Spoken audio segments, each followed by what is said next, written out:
raised that. She told me a little bit about it, her and Mom did, and I'd like for you guys to hear about it and what she does to glorify God and share that love. Yeah. Thank you. Okay, so can everyone hear me? Yes. Yeah. So I know in the high school ladies group we talked about self-image. I don't know if you guys talked about it, but my talk tonight is directed towards that. So can anyone tell me exactly what they think of self-image?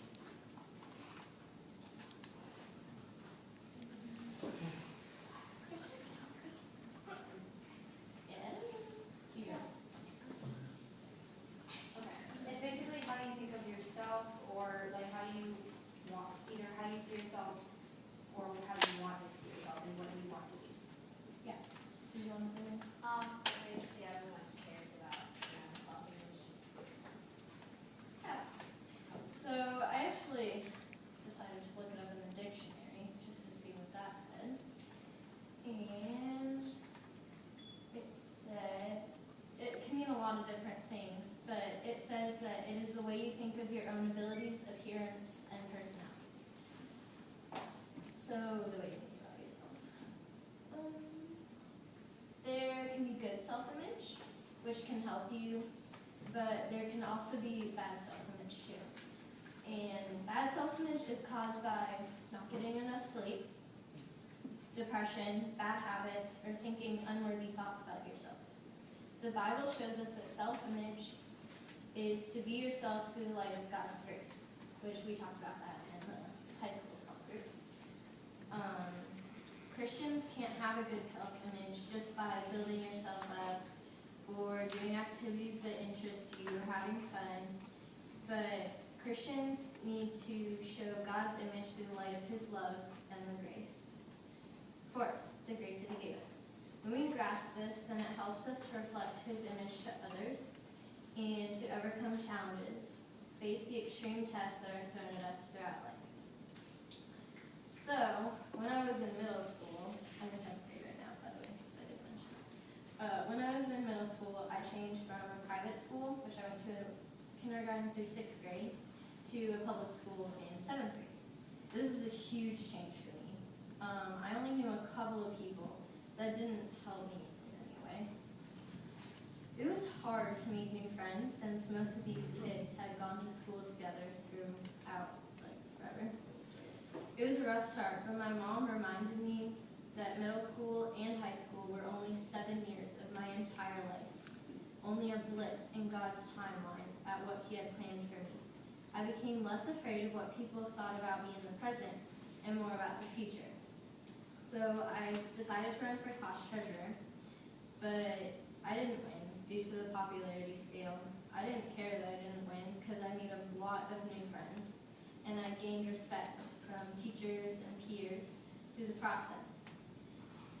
I also stepped out and sang a solo in chorus, but I almost didn't do it because I didn't want to stand out too much. But my mom reminded me again never to hide my light out of fear or what people may think or say. Our image should reflect the way that we have victory in Christ and not spirit of fear.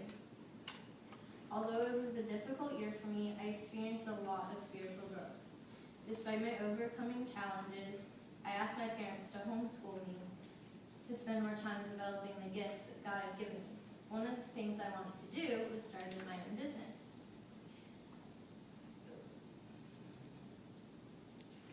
I made some crafts that I did with some paintings that I worked on with my art teacher. I started with 2 homemade Christmas items, some note cards, but now I have over 70 different items online. I'm working together with Brad, Cammie, Nathan, Abby, and Sam Matlack, who are friends of ours in Kenya, Africa. They're missionaries that started a group called Girls with Vision. These are young ladies that need skills to earn money to make a better life for themselves and their families. The Matlacks teach many of the girls to start their own businesses. Girls with Vision is also a discipleship group that encourages and strengthens them. They are led in Bible studies and are also ministering to others in their own community. Many of these young ladies are my age with families of their own. They recently got to visit an orphanage and to help with the children there despite their own struggles. They felt good about giving back to others. These girls who had no hope are feeling hopeful for their future. One of the skills that the Matlocks teach them is to make beautiful beaded jewelry like this one.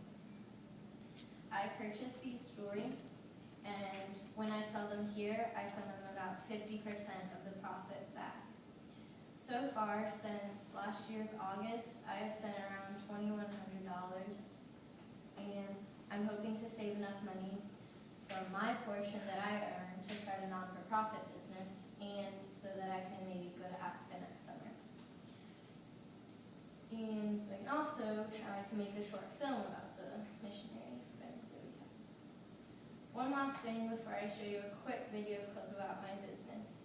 To be healthy in your self-image or in God's image, you can't compare yourself to other people. God created each and every person in his own way so that each of us has a purpose in God's huge plan. If we take the time to discover it, if you waste time comparing yourself to other people, you may miss the opportunities that God has placed right in front of you. Ephesians 3:16-19 says, I pray that out of his glorious riches he may strengthen you with the power through his Spirit in your inner being, so that Christ may dwell in your hearts through faith. And I pray that you, being rooted and established in love, may have power, together with all the Lord's holy people, to grasp how wide and long and high and deep is the love of Christ, and to know this love that surpasses knowledge, that may be filled with the measure of all the fullness of God. Just remember to not be a fan in the stands, to get out there and be a player in God's great plan. This experience has taught me that you are never too young to make a big difference and build hope in the life